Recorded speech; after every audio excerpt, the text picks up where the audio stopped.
Salut à tous, on se retrouve sur possiblement l'un des derniers épisodes de Kingdom Come Deliverance premier, avant le 2. J'ai relancé le jeu parce que j'ai eu un problème son, vous ne l'aurez pas. Donc nous devons aller voir notre cher père, le seigneur Radzig Kobyla, ainsi que je suppose qu'il faut aller à l'autre bout de la ville. On va y aller à pied. Hop. À pied. Un instant, je dois vérifier ce que vous avez sur vous. Je suis ton seigneur. Quel est le problème? Quoi? Simple mesure de sécurité.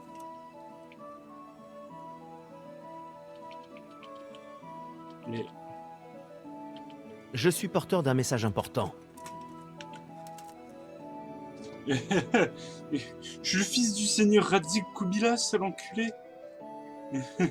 Qu'est-ce que tu viens me baragouiner avec tes histoires de me fouiller? Et qui plus est, je suis dans une armure complète.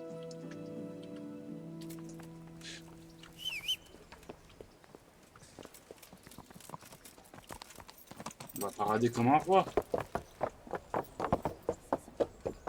Et ouais, après la guerre, enfin la guerre même pas, après, si, un siège, hein, une bataille, nous avons réussi à récupérer le château de Tannenberg ainsi que le seigneur Radzig Kobyla et la femme du seigneur Divish.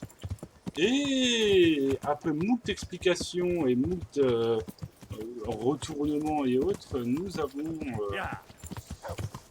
été officiellement reconnu par la cour comme étant le roi de Radzig. Et donc, suite à l'arrivée du Vargrab Jobst, nous devons aller suivre un peu l'histoire, étant donné on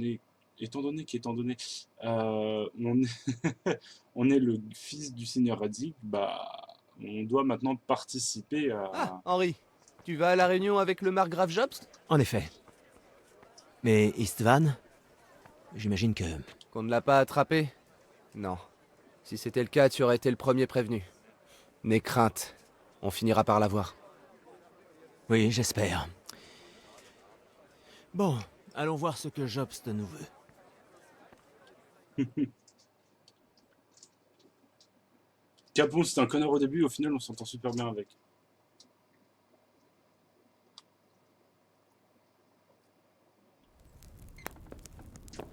Mes seigneurs, puisse Dieu vous bénir. Et vous aussi, seigneur Capon. Et voici mon fils, Henri. J'ignorais que vous aviez un fils, seigneur Radzig. Ce fut également une surprise pour le jeune Henri. Cet homme ici présent est Jean II de Liechtenstein, un membre de mon conseil. C'est un honneur, messieurs. Joignez-vous à nous. Le margrave Jobst était sur le point de nous expliquer la raison de sa visite. Votre Altesse? Nous sommes tous d'accord, vos Altesses, pour dire que cette agitation doit prendre fin. Le royaume a besoin d'un roi. La question étant quel roi? Mon cousin, Venceslas IV, qui est actuellement retenu prisonnier. Margrave, vos vêtements n'ont pas fini de charger. Je dois avouer, monseigneur, que votre réponse me surprend un peu. Si mes informations sont exactes, vous étiez récemment rallié à votre autre cousin, Sigismund. Je ne peux le nier, et j'ai toujours déclaré mes positions sans détour, mais les temps ont changé. En quoi ont-ils changé, votre Altesse? Seigneur, s'il y a bien un point sur lequel nous sommes tous d'accord, c'est que le roi Venceslas n'a malheureusement pas hérité du don de son père pour gouverner. Hélas, ces échecs ont coûté à la Bohême, aux nobles et à toute notre famille du Luxembourg beaucoup d'argent et d'efforts. Comment le roi a-t-il pu tolérer une telle chose, bon sang? C'est dans son caractère. Il ne se soucie que du vin, des femmes et de la chasse. C'est un roi qui n'a jamais souhaité l'être. Alors pourquoi n'a-t-il pas laissé la couronne à son frère? Jeune seigneur, la couronne est lourde à porter quand il y a des tâches à accomplir. Mais l'abandonner implique également de perdre de grands privilèges. Mais il a bel et bien cédé le pouvoir à son frère. Lorsque les choses ont commencé à se gâter, Venceslas a fait appel à Sigismund pour restaurer l'ordre. Comment? Vous dites que Venceslas l'a invité ici? Ça commence à me donner le tournis. En fait, en y réfléchissant bien, c'est logique. Sigismund voulait rétablir le pouvoir de toute la maison de Luxembourg. Il s'est dit que s'il aidait Venceslas à remporter la couronne impériale, Chez qui flotte son derrière. frère l'aiderait en retour à devenir roi des Romains. Oui, il y a Et Robert, le je l'avais pas laisserait vu. également régner sur la Bohême ainsi que sur l'Empire. C'est Sigismund qui aurait gouverné pendant que Venceslas pouvait continuer à faire ce qu'il fait de mieux. Profiter de la vie à la cour impériale. Pourquoi Venceslas n'a-t-il pas été sacré empereur des Romains? Il avait déjà été élu roi. Tout ce qu'il avait à faire, c'était d'aller voir le pape pour qu'il lui mette la maudite couronne impériale sur la tête. Qui sait, peut-être qu'il préférait chasser et fréquenter les dames des bains plutôt que de passer son temps avec le pape. Ma foi, je dois admettre que moi aussi. Le plan de Sigismond avait l'air solide, mais il n'a pas très bien fonctionné, n'est-ce pas? Il a fonctionné pendant un temps. Son frère et lui sont parvenus à un accord. Sigismond a pris en charge le royaume en commençant à planifier le voyage de Venceslas à Rome pour son sacre impérial. Mais Venceslas s'est rendu compte qu'il ne serait qu'une marionnette avec une couronne. Je dois dire, margrave Jobst, que Venceslas et Procope se sont comportés comme de sales garnements qui mériteraient qu'on leur tire les oreilles. Sigismond acquiescerait. Il était déjà en train d'organiser son règne sur la Bohême lorsque soudain on lui a coupé l'herbe sous le pied. J'imagine qu'il a perdu patience et décidé qu'il allait traîner Venceslas à son sacre par la peau des fesses s'il le fallait. Comme un sale garnement, vous l'avez dit. Donc il l'a fait enlever, et votre frère Procope aussi, si j'ai bien compris. Exact. Et vous l'avez aidé, si j'ai bien compris. Oui, il est vrai que j'étais présent le jour où Sigismond a enlevé Procope. Je pensais que nous pouvions arranger les choses et ramener mon frère à la raison. Mais Sigismond voulait mettre fin au litige une bonne fois pour toutes, quel qu'en soit le prix. Il n'y avait rien à faire pour l'en empêcher. Et c'est une des raisons pour lesquelles je suis ici. Le pire, c'est d'avoir fait tout ça pour rien. Au lieu de mettre un terme à la révolte, ça n'a fait que l'amplifier, et le chaos qui règne aujourd'hui en est l'aboutissement. C'est vrai, Seigneur, mais je dois admettre que je ne suis pas sûr de bien comprendre votre position. Le roi est un incompétent, mais on doit le protéger. La vérité, messieurs, c'est que pour toutes les fautes de Venceslas, nous n'avons personne d'autre. Il va donc falloir supporter son oisiveté. Bah, mais les gens l'aiment bien. Mais qu'est-ce qu'il nous reste à faire? Sigismond a l'union seigneuriale derrière lui, Othon de Berg, Henri de La Rosenberg. situation nous échappe complètement. Même les nobles de l'union seigneuriale se rendent compte que Sigismond n'était pas le choix le plus adéquat. Et voilà que Berg est notre allié. Est-ce qu'on est censé monter une armée avec lui et affronter Sigismond sur le champ de bataille? Nous ne sommes pas en Hongrie ici. De telles affaires peuvent être réglées élégamment sans conflit ni dépenses inutiles. J'ai négocié une alliance avec les évêques hongrois, les Polonais et bien évidemment la noblesse tchèque contre Sigismond. Il perd chaque jour un peu plus de terrain et c'est pourquoi j'ai aussi besoin de votre aide. Oula, ça sent pas bon cette affaire. Quel type d'aide souhaitez-vous? Sigismond a une immense armée, et Rosenberg, Berg et Prague sont derrière lui. Avez-vous une armée pour lui faire face? Ce n'est pas du tout ce que je voulais dire. Une révolte contre Sigismond a éclaté en Hongrie, en partie grâce à mes efforts. Et maintenant, il va devoir choisir s'il veut s'emparer de la Bohême, ce qui est une entreprise risquée, ou garder celle de Hongrie. Il ne peut pas avoir les deux. De plus, une dure bataille l'attend en Hongrie. Je doute qu'il la gagne, et Rosenberg et Berg le savent également. Ils ne sont pas idiots. Si la noblesse de Bohême se tient les coudes, ils changeront de camp. Nous n'avons que peu d'importance, margrave. Radzig a tout perdu du fait de son alliance avec Venceslas. Le seigneur Divish a échappé d'un cheveu au même sort. Même raté et démuni face à Sigismond et l'union seigneuriale. Qui plus est, votre Altesse, le roi Venceslas croupit en captivité à Vienne. Il ne peut pas vraiment gouverner de là-bas. Et qu'est-ce que vous proposez? De rester assis les bras croisés, que toute la Bohème finisse en cendres, comme Scalis? Nous devons mettre un terme à cette guerre absurde. Et savez-vous, Seigneur, quelle est la véritable position de l'Union seigneuriale? Je ne suis pas en très bons termes en ce moment avec eux, alors vous devrez leur poser la question vous-même. Oui. Et pourquoi pas? Je vais aller rendre visite à Berg dans son château et on verra ce qu'il me dit. Vous savez, ce n'est pas une si mauvaise idée, jeune seigneur. C'est vrai. Quoique un peu risqué. Je doute que Berg fasse du mal à un émissaire au sang noble. Vous pourriez apprendre son point de vue sur les événements et ce que l'Union seigneuriale projette. Ensuite, nous déciderons de la marche à suivre. Je vais vous aider à lui rédiger une lettre. J'aimerais qu'Henri m'accompagne. Pourquoi pas? Il a prouvé qu'il était un enquêteur habile, et il fera un bon garde du corps si les choses tournent mal. Et j'enverrai le seigneur Jean à Kuttenberg, il sera mes yeux et mes oreilles. Je pense que vos 2 rapports nous aideront à mieux cerner la situation. Quand pouvez-vous partir? Dès que j'aurai rassemblé mes affaires. Parfait. Le margrave Jobst et moi allons rédiger la lettre. Préparez-vous et retrouvons-nous plus tard.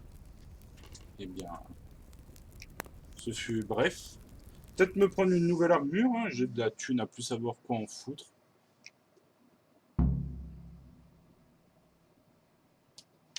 Je présume qu'il vaut mieux que je parle en votre nom, en tant que seigneur de l'EPA. C'est exact, margrave.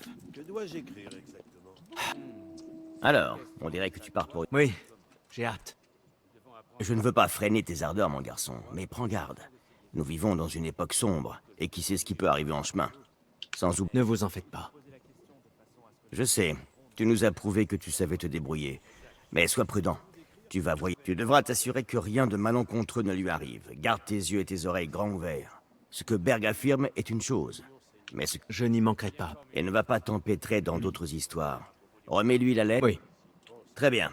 Berg demeure au château de Trotsky. Prépare-toi à être ébahi. C'est l'une des forteresses les plus splendides de tout le pays. C'est à 3 jours à cheval d'ici. Alors à moins d'avoir un accroc en chemin...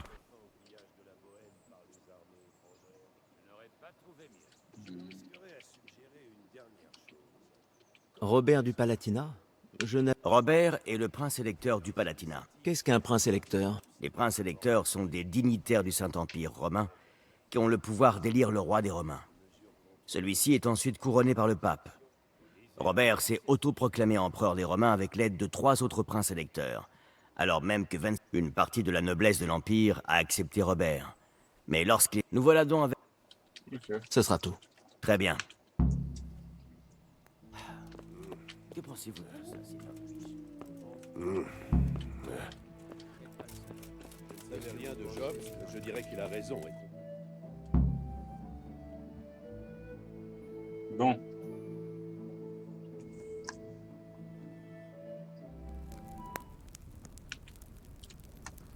Messieurs, je crois que tout est parfaitement rédigé. Assurément. Personne ne peut en déduire si nous sommes les alliés ou les ennemis de Sigismond. Je dois maintenant retourner à Brno, mais je me rendrai bientôt à Brandebourg et je m'arrêterai ici au retour. D'ici là, le seigneur Capon devrait être rentré et nous discuterons de la marche à suivre. Bien. Avant que vous ne partiez, monseigneur, il y a une chose qui me tracasse. Pourquoi Sigismond est-il venu en ennemi? Ça n'a aucun sens. Si je peux me permettre, je pense pouvoir expliquer. Ah oui, alors éclairez-nous, jeune seigneur. Je vis non loin de la Hongrie où règne Sigismond. C'est un pays sauvage, et la guerre permanente contre les Turcs a endurci les gens. Ils ont besoin d'un monarque avec une main de fer. Quand Sigismond a senti le vent de la révolte, il a réagi comme il le ferait chez lui. Sauf que ce qui fonctionne en Hongrie ne fonctionne pas ici en Bohême. Rétablir l'ordre est une chose. Piller et massacrer avec une horde de barbares en est une autre. Quel est son objectif? Sigismond a donné l'opportunité à la noblesse de Bohême de se rallier à sa cause. Ce n'est que lorsqu'ils ont décliné son ultimatum qu'il a perdu patience et pris l'épée. Et concernant ces barbares, ils ne pouvaient rien s'offrir de mieux. La noblesse hongroise n'avait rien à y gagner en se joignant à sa campagne en Bohême. Il ne pouvait pas se payer une armée classique et a donc recruté des Coumans. L'argent qu'il ne peut verser, il le compense en pillage. Mais au bout du compte, il n'avait même pas assez pour rassasier les Coumans. C'est pour cela qu'il a assiégé Kuttenberg et Skalis. Il voulait l'argent. Ça paraît logique. Mes seigneurs, comment avance la lettre? Elle est rédigée. Alors mettons-nous en route. Souvenez-vous de ce qu'on vous a dit. Tout ce que vous devez faire, c'est de remettre la lettre. Écouter sa réponse et revenir ici. Ne provoquez Berg en aucun cas. Provoquer? Moi? Jamais de la vie. Nous serons bientôt de retour. Vos Altesses. Bien, Henri, mes hommes nous attendent. Bon vent à tous les deux.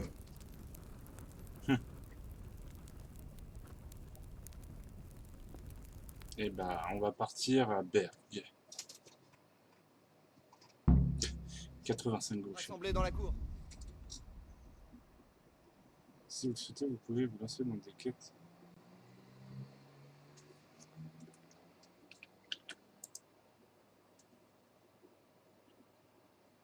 Ah, ok. Donc là, je peux finir le jeu.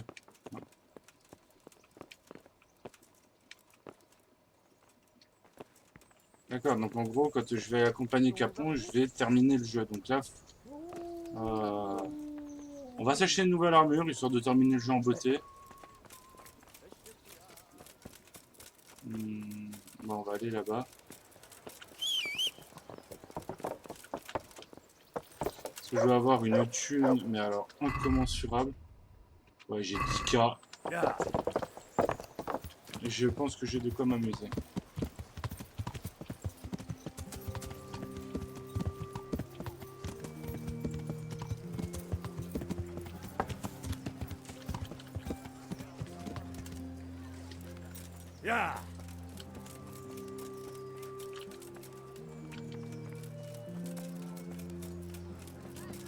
Venez voir mes ustensiles, instruments et autres outils, idéal pour votre maison et votre travail.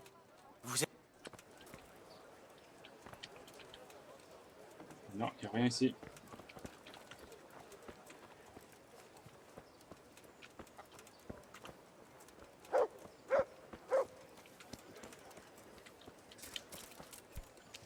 Mes hommages. Bonne chance à vous. Bonne journée à vous. Portez-vous bien.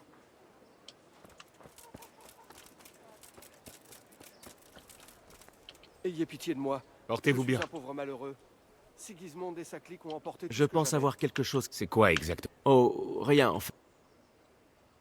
Portez-vous bien.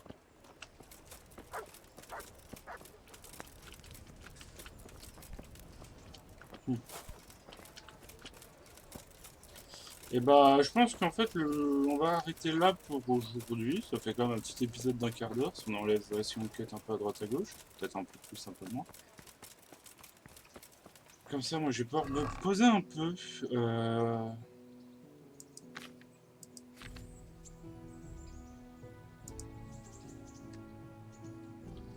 Pouvoir me poser un tout petit peu.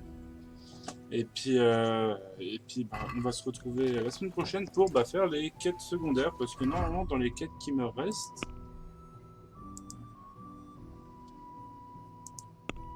je ne pourrai jamais, je pense, le retrouver malheureusement.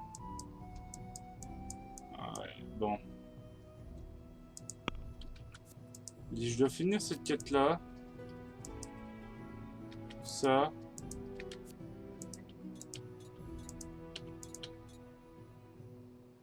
C'est ça, ce code d'activité. Donc j'ai 3 quêtes à faire encore. Aller à Plubis-Labis, récupérer de l'argent. Et puis...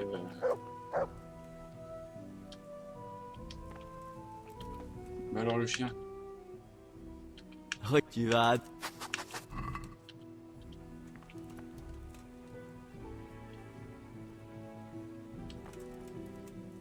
Peut-être. Je vous dis à la prochaine. J'ai pas beaucoup parlé, mais il y a eu beaucoup de blabla, beaucoup de cinématiques.